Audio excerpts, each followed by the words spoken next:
Hello guys. तो आज हम लोग डिस्कस करेंगे कम्युनिकेबल डिजीज़ के बारे में, जिसमें पिछली क्लास में हमने ट्यूबरक्लोसिस के बारे में डिस्कस किया था। तो आज हम डिस्कस करेंगे डिप्थीरिया के बारे में। तो सबसे पहले हम देखेंगे डिप्थीरिया क्या होता है। It is a communicable disease caused by a bacterium known as corynebacterium diphtheria. अगर सिंपली समझा जाए कि ये एक कम्युनिकेबल डिजीज़ होता है जो कि कॉर्नी बैक्टीरियम डिप्थीरिया की वजह से कॉज होता है। ठीक, तो नॉर्मली अगर आप इसकी डेफिनेशन समझना चाहोगे तो क्या कह सकते हैं कि जब हमारे नोज़ और थ्रोट में सीवियर इन्फेक्शन हो जाता है तो उस कंडीशन को डिप्थीरिया कहा जाता है। इसमें क्या होता है कि जो हमारे थ्रोट होते हैं उस पर ग्रे मैटर प्रेजेंट हो जाते हैं, जिसकी वजह से हमारा जो एयरवे होता है उसमें ऑब्स्ट्रक्शन होने लगता है, जिससे वो बच्चे को ब्रीदिंग में प्रॉब्लम होने लगती है, वो सांस नहीं ले पाता सही से। तो इस कंडीशन को डिप्थीरिया कहा जाता है और ये बच्चों में होता है। और इसमें क्या होता है कि जो कॉर्निबैक्टीरियम डिप्थीरिया जो बैक्टीरिया है ये टॉक्सिन्स प्रोड्यूस करता है, जिसकी वजह से क्या होता है कि जो हमारे लोकल टिश्यूज़ होते हैं वहाँ पे नेक्रोसिस फॉर्म होने लगता है, और साथ में जो सराउंडिंग टिश्यूज़ होते हैं वहाँ पे इन्फ्लामेशन और एडिमा का फॉर्मेशन होने लगता है। ठीक है। देन नेक्स्ट हेडिंग है मोड ऑफ स्प्रेड। मतलब ये डिप्थीरिया कैसे स्प्रेड होता है, एक पर्सन से दूसरे पर्सन में कैसे ये ट्रांसफ़र होता है। क्योंकि ये कम्युनिकेबल डिजीज़ है तो वो एक पर्सन से दूसरे पर्सन में जाएगा ही, तो कैसे जाता है, उसका क्या मोड ऑफ स्प्रेड है उसको डिस्कस करेंगे। तो पहला इसमें क्या हो सकता है कि रेस्पिरेटरी ट्रैक। जो रेस्पिरेटरी ट्रैक है वो सबसे मोस्ट कॉमन है कि इसके थ्रू बैक्टीरिया दूसरे पर्सन में ट्रांसफ़र होता है, स्प्रेड होता है।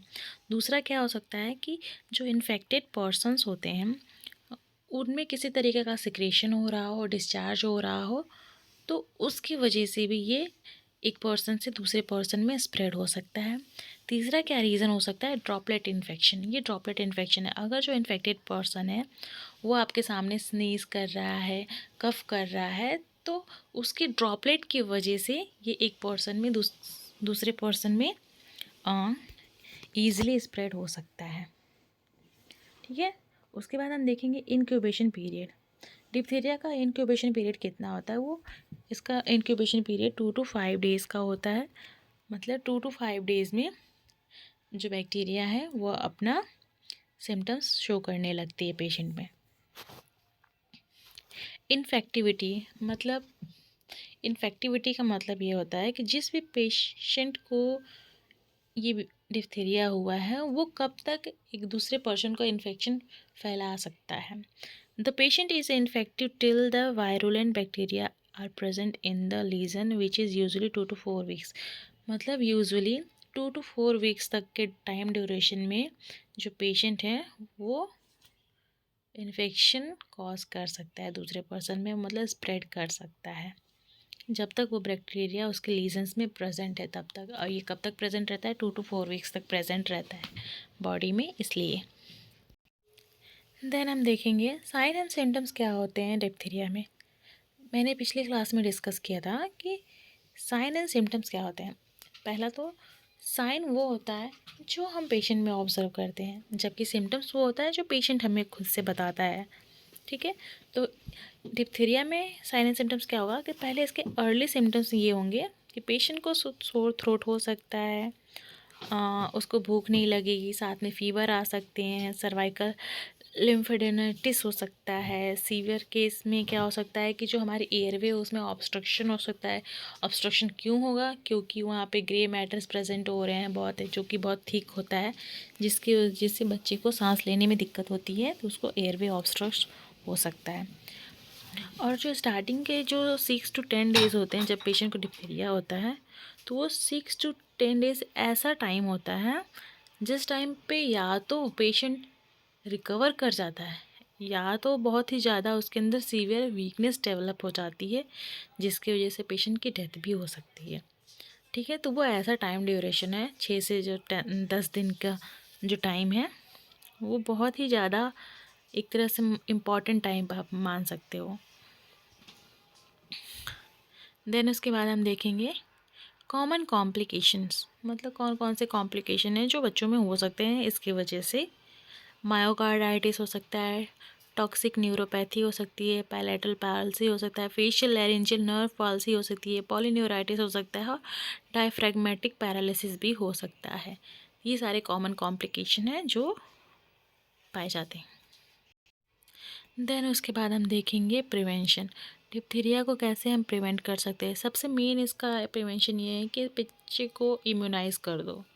इम्यूनाइजेशन करने के लिए इसकी कौन सी वैक्सीन आती है, डीपीटी के फॉर्म में आती है, जिसमें 3 वैक्सीन्स होते हैं, DPT, diphtheria, pertussis and tetanus. ठीक है, ये कॉम्बिनेशन फॉर्म में होता है। तो आप सबसे बेस्ट तरीका है प्रिवेंशन का, बच्चे को होने से पहले ही इसका इम्यूनाइजेशन कराया जाता है। दूसरा क्या कर सकते हैं कि अर्ली डायग्नोसिस कर सकते हैं, तभी तो उसका ट्रीटमेंट हम करेंगे। तो इसमें एंटीबायोटिक्स दी जाती हैं, साथ में एंटी डिप्थीरिया सीरम्स का भी यूज़ किया जाता है, जिसको एडीएस के नाम से भी जानते हैं। ठीक है, तो ये क्या करता है, उसके जो डिजीज़ के स्प्रेड होने की जो क्षमता होती है उसको कम कर देता है। देन उसके बाद हम देखेंगे कि इसको स्टोर कितने टेम्परेचर पे करते हैं। इसका स्टोरेज का टेम्परेचर जो होता है वो +2 से लेके +8 डिग्री सेल्सियस तक का होता है। मतलब इतने टेम्परेचर के रेंज में ही हमको ये वैक्सीन को स्टोर करके रखना होता है। देन उसके बाद देखेंगे number and amount of doses, मतलब कितने अमाउंट में, कितने नंबर्स में ये डोजेस को देना चाहिए वैक्सीन्स को। तो जो इसकी प्राइमरी डोज होती है वो 3 होती है, मतलब 3 डोज दिया जाता है जो प्राइमरी का। और प्राइमरी में हमेशा पेंटावैलेंट वैक्सीन्स का यूज़ करते हैं। पेंटावैलेंट में 5 वैक्सीन्स होती हैं। ठीक है, कैसे याद रख सकते हैं, पेंटावैलेंट में 5 वैक्सीन। पहला तो होता है डिप्थीरिया, पर्टुसिस, टिटनेस और hepatitis B and last haemophilus influenza type B. ये 5 वैक्सीन्स होते हैं पेंटावैलेंट में। इसके 3 डोज देते हैं। कब कब देते हैं, पहला तो 6 वीक्स में देते हैं, second 10th week and third 14th week में देते हैं, और लास्ट के 2 बूस्टर डोज देते हैं। अब बूस्टर डोज में सिर्फ डीपीटी होता है, उसमें पेंटा नहीं होता। ठीक है, डीपीटी में डिप्थीरिया, पर्टुसिस एंड टिटनेस, तो ये देते हैं डोज में, मतलब प्राइमरी 3 एंड बूस्टर 2, पूरा मिला के 5।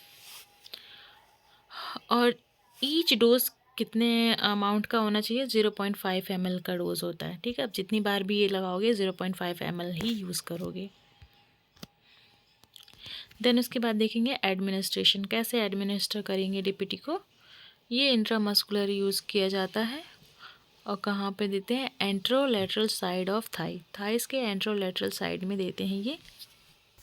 इसके क्या क्या साइड इफ़ेक्ट हो सकते हैं, साइड इफ़ेक्ट में फ़ीवर हो सकता है, सोरनेस हो सकता है, एब्सेस फॉर्म हो सकता है अगर वैक्सीन सही से ना लगे तो, कन्वर्जन्स भी आते हैं, लेकिन ये बहुत रेयर होता है। देन उसके बाद देखेंगे pentavalent and DPT administration guideline, क्या क्या गाइडलाइन होती है इस वैक्सीन्स को एडमिनिस्टर करने के टाइम पे। तो अभी मैंने जस्ट बताया पिछली स्लाइड में कि पेंटावैलेंट वैक्सीन देते हैं। ठीक है, प्राइमरी डोज जिसको बोलते हैं, तो इसमें 3 डोजेज होते हैं। ठीक है, फर्स्ट डोज 6 वीक्स में, second dose 10th week and third dose 14th week में देते हैं, बच्चों को देते हैं। और जो लास्ट के जो 2 बूस्टर होते हैं उसमें डीपीटी होता है।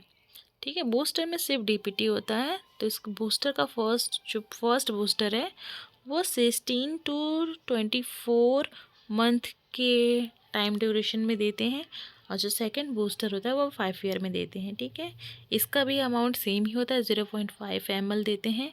हाँ, पर डोज, जितनी बार डोज लगाओगे 0.5 ml ही IM के थ्रू देंगे। ठीक है, नंबर ऑफ डोज में क्या था, 3 प्राइमरी एंड 2 बूस्टर डोज था। इंजेक्शन साइट क्या था इसका, एंट्रोलेटरल साइड ऑफ थाई। ठीक है, तो ये हमारी आज की क्लास थी डिप्थीरिया के बारे में। So thank you.